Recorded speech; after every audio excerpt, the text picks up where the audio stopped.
مجھے تم پر یہ خوف اور اندیشہ نہ ہوتا کہ تم اپنے مردوں کو دفنانا چھوڑ دو گے تو میں تمہیں عذاب قبر سنوا دیتا۔ ان قبر والوں پہ عذاب ہو رہا ہے، ایک پر عذاب ہو رہا تھا کہ جو پیشاب سے نجاست سے نہیں بچتا تھا، اور دوسرا وہ جو چغل خوری کیا کرتی تھی۔ عثمان رضی اللہ تعالیٰ عنہ فرمایا کرتے تھے کہ قبر جو ہے آخرت کی منازل میں سے سب سے پہلی منزل ہے۔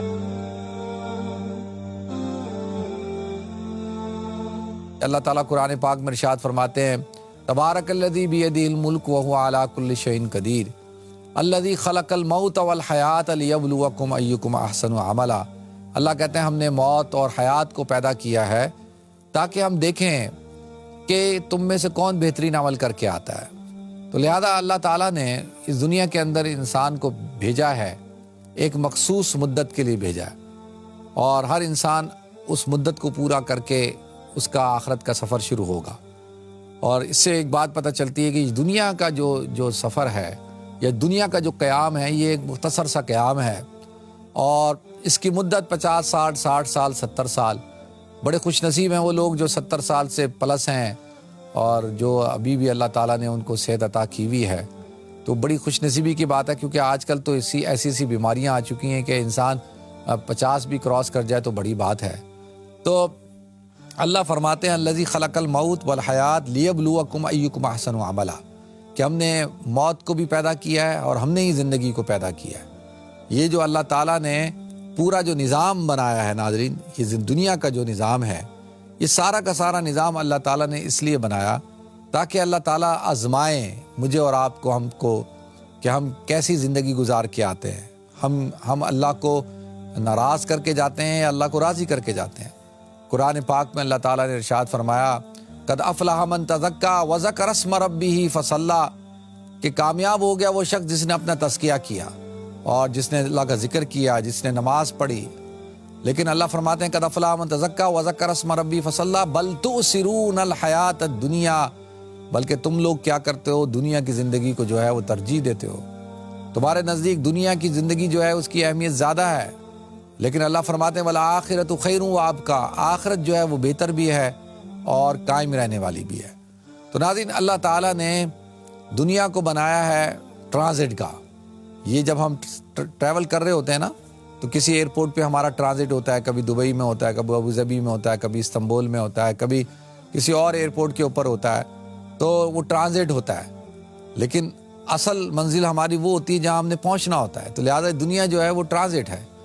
اللہ تعالیٰ نے عالم ارواح سے ہم سب کو یہاں بھیجا، عالم ارواح میں تھے، عالم ارواح سے یہاں پہ آئے، اور یہاں پر اب ایک کچھ وقت گزار کے یہ عالم دنیا ہے، پھر عالم آخرت کا سفر شروع ہوگا۔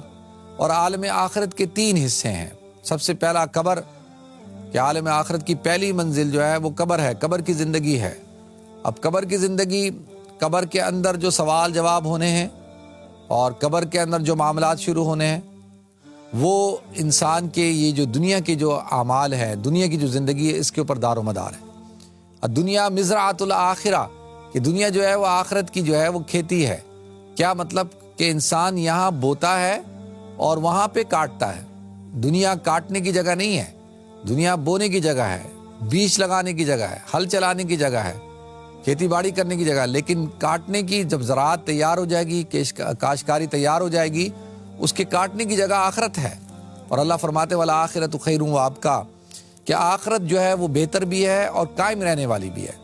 لیکن کیا ہمارا یہ حال ہے کہ ہم لوگ جو ہے دنیا کی زندگی کو زیادہ ترجیح دیتے ہیں؟ ہمارے دنیاوی جو معاملات ہیں، دنیاوی جو چیزیں ہیں، اتنی ہم نے دنیا کو اتنا اپنے اندر بسا لیا ہے، ہم اس کے اندر خود بس چکے ہیں کہ اب ہمارا یہ حال ہے کہ ہم اس دنیا کے معاملات سے نکل ہی نہیں سکتے، صرف موت ہی ہمیں نکالتی ہے۔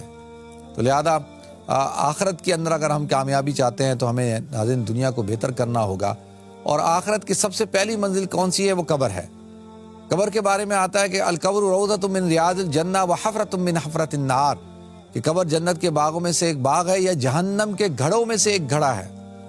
اللہ کے رسول صلی اللہ علیہ وسلم گزر رہے تھے تو آپ نے دیکھا کہ دو قبر والوں پہ عذاب ہو رہا ہے، اور آپ نے فوراً ایک ٹہنی توڑی اور ان کو اس قبر والوں پہ لگایا، اور اس کا مقصد یہ تھا کہ وہ اللہ کا ذکر کریں گے، ان ذکر سے اللہ ان کے عذاب کو کم کرے گا۔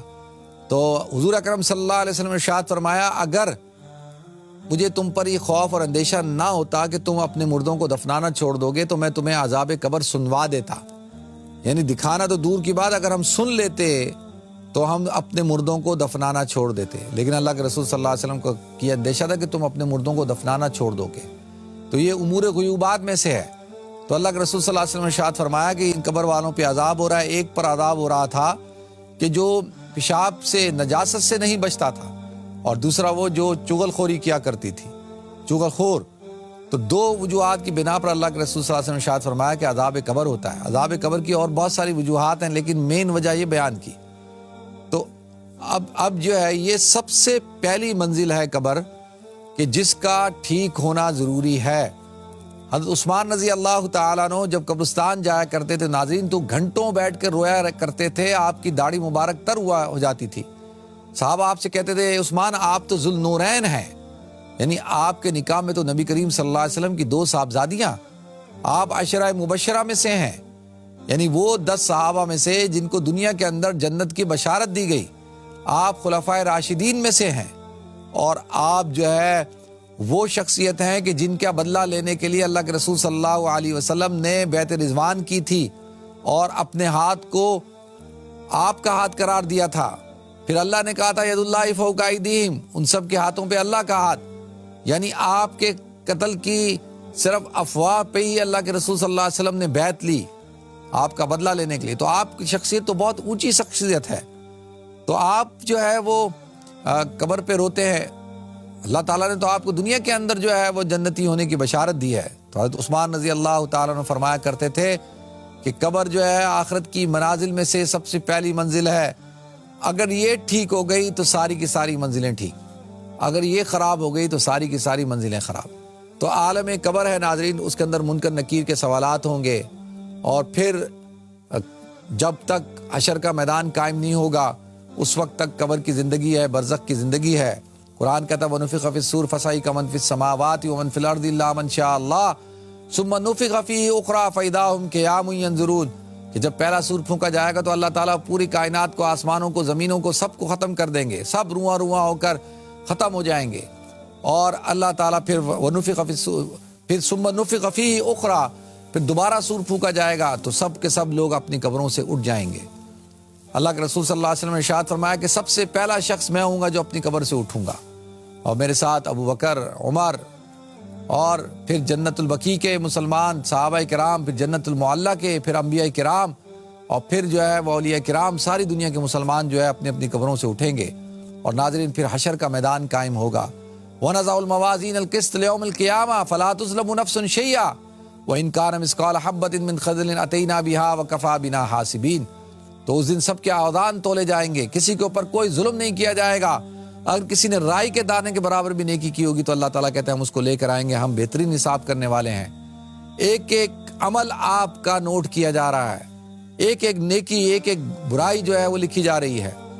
اور پھر حشر کا میدان قائم ہوگا اور حساب کتاب شروع ہوگا، اور اس دن اعلان ہوگا کہ کون جنتی ہے کون جہنمی ہے.